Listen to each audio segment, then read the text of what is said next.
Baiklah, pada kesempatan kali ini saya Elin Leonita dengan NIM 1911117 akan mempresentasikan hasil dari proposal penelitian saya dengan judul Hubungan Emotional Intelligence dengan Aggressive Driving Behavior pada mahasiswa pengguna sepeda motor di Kota Bukit Tinggi. Proposal ini akan dimulai dengan bab pertama yang berisi latar belakang. Latar belakang diadakannya penelitian ini adalah yang pertama, tingginya angka kematian akibat kecelakaan lalu lintas di mana dikutip dari republika.co.id. Angka kematian akibat kecelakaan lalu lintas itu di Indonesia mencapai 120 juta jiwa per hari. Sedangkan di Sumatera Barat dikutip dari Badan Pusat Statistik Sumatera Barat tahun 2021, catatan per Desember 2021 itu di Sumbar terjadi 2.973 kecelakaan dan di Kota Bukit Tinggi itu 162 kecelakaan yang tercatat. Ini tergolong tinggi, apalagi di Kota Bukit Tinggi itu termasuk yang peringkat kelima di Sumatera Barat. Nah, untuk faktor penyebab terjadinya kecelakaan, penyebab utamanya itu ada human error. Faktor penyebab terjadinya kecelakaannya kan ada beberapa. Faktor utama terjadinya yang paling banyak memakan korban jiwa itu adalah human error atau kelalaian manusia. Nah, di sini aggressive driving behavior termasuk ke dalam salah satu bentuk kelalaian manusia yang dikategorikan sebagai kelalaian manusia. Nah, untuk emotional intelligence itu sebagai penuntun seseorang dalam bertingkah laku, dalam berbuat sesuatu, mengendalikan diri, nah, termasuk perilaku agresif seseorang dalam berkendara. Nah, kemudian dilanjutkan dengan identifikasi masalah. Yang pertama, kecelakaan lalu lintas itu sebagian besar terjadi karena faktor human error, terutama aggressive driving behavior, khususnya itu kepada mahasiswa pengguna sepeda motor. Kemudian, mahasiswa pengguna sepeda motor di Kota Bukit Tinggi terindikasi aggressive driving behavior. Selanjutnya, perilaku mengendarai sepeda motor pada mahasiswa dipengaruhi oleh emotional intelligence. Kemudian, penelitian ini akan dibatasi hanya untuk melihat apakah ada atau tidak hubungan antara emotional intelligence dengan aggressive driving behavior pada mahasiswa pengendara sepeda motor di Kota Bukit Tinggi. Untuk rumusan masalahnya adalah mengenai bagaimana gambaran emotional intelligence itu pada populasi, yaitu mahasiswa pengendara sepeda motor di Kota Bukit Tinggi. Kemudian bagaimana gambaran aggressive driving behavior pada mahasiswa pengendara sepeda motor di Kota Bukit Tinggi. Dilanjutkan dengan bagaimana hubungan emotional intelligence dengan aggressive driving behavior. Berarti bagaimana hubungan antar variabel pada populasi, yaitu mahasiswa pengendara sepeda motor di Kota Bukit Tinggi. Nah, untuk tujuan penelitiannya ini ada beberapa juga. Yang pertama, untuk mengetahui gambaran emotional intelligence itu pada mahasiswa pengendara sepeda motor di Kota Bukit Tinggi, kemudian mengetahui gambaran aggressive driving behavior pada mahasiswa pengendara sepeda motor di Kota Bukit Tinggi, dan yang terakhir untuk mengetahui hubungan antar variabel tadi. Nah, terdapat juga beberapa manfaat dilakukannya penelitian ini adalah yang pertama itu penelitian ini dapat dijadikan sebagai referensi ilmu psikologi, terutama psikologi transportasi, serta untuk keperluan bagi peneliti selanjutnya yang mungkin akan meneliti hal mengangkat sebuah penelitian dengan variabel yang serupa dengan yang saya sudah sampaikan tadi. Kemudian untuk manfaat praktisnya yaitu untuk menambah pengetahuan serta pengalaman dari peneliti saya sendiri dan memahami hubungan antar variabel ini kepada mahasiswa pengendara sepeda motor di Kota Bukit Tinggi.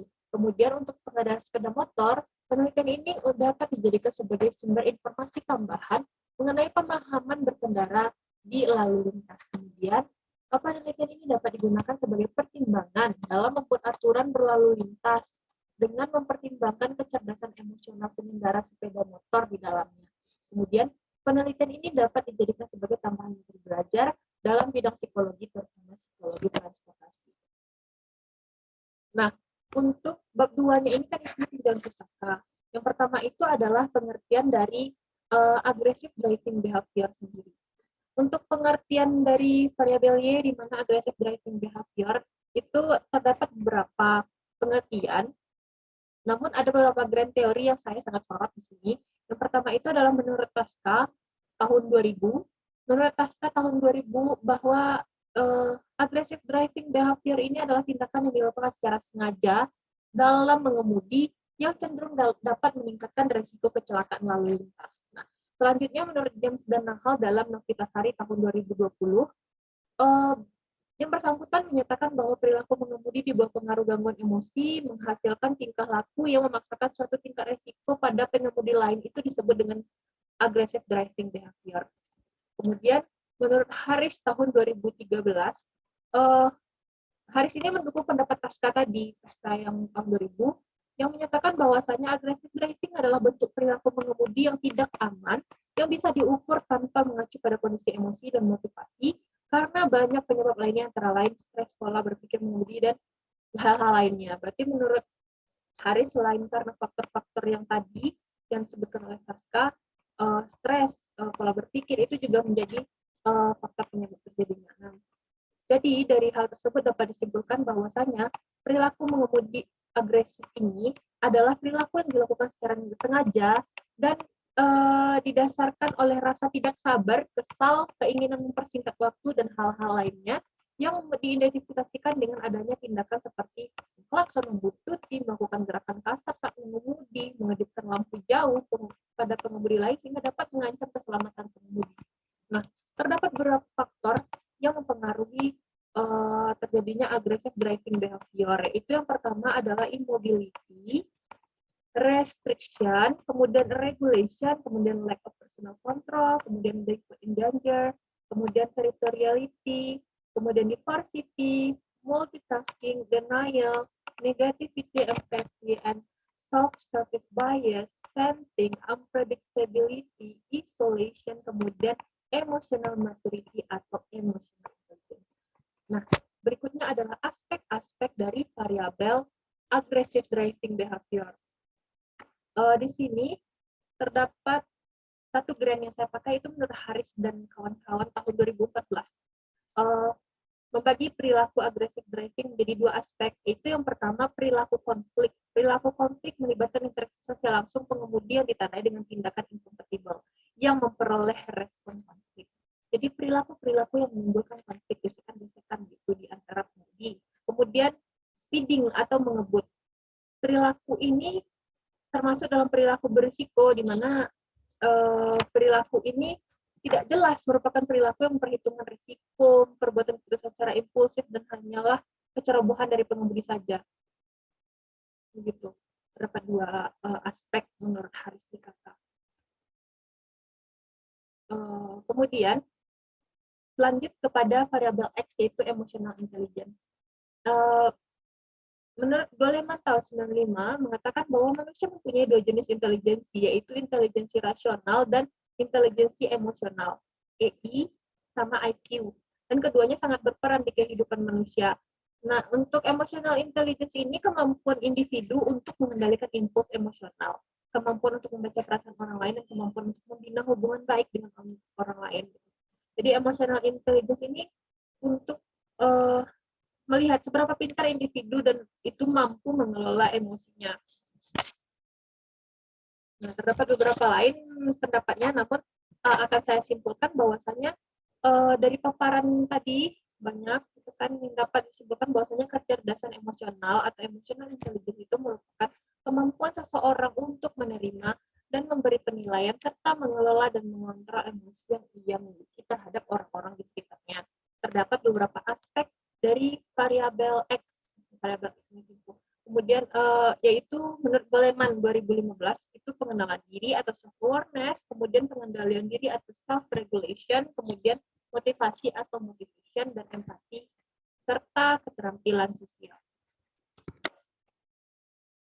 Untuk dinamika hubungan antar variabel itu sendiri, yaitu dikutip dari hubungan penelitian yang dilakukan oleh Muhas pada tahun 2013, di mana dalam penelitian tersebut menyatakan bahwasanya ada hubungan negatif antara kematangan emosi dengan aggressive driving. Berarti semakin tinggi kematangan emosi seseorang, maka semakin rendah aggressive driving yang mereka lakukan serta sebaliknya. Kemudian, dari pengertian aggressive driving behavior yang dikemukakan oleh Tasca, dan pengertian emotional intelligence oleh James dan Nahal pada tahun 2000, dapat disimpulkan bahwasanya emotional intelligence memberikan pengaruh pada terjadinya aggressive driving behavior pada pengendara.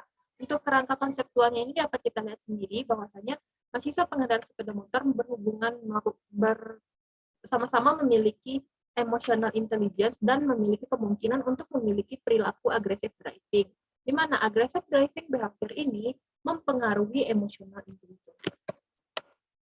Untuk hipotesis itu, hipotesis kerjanya adalah terdapat hubungan antara emotional intelligence dengan aggressive driving behavior pada mahasiswa pengendara sepeda motor di Kota Bukit Tinggi. Dan untuk H0-nya, tidak terdapat hubungan antara emotional intelligence dengan aggressive driving behavior pada mahasiswa pengendara sepeda motor di Kota Bukit Tinggi.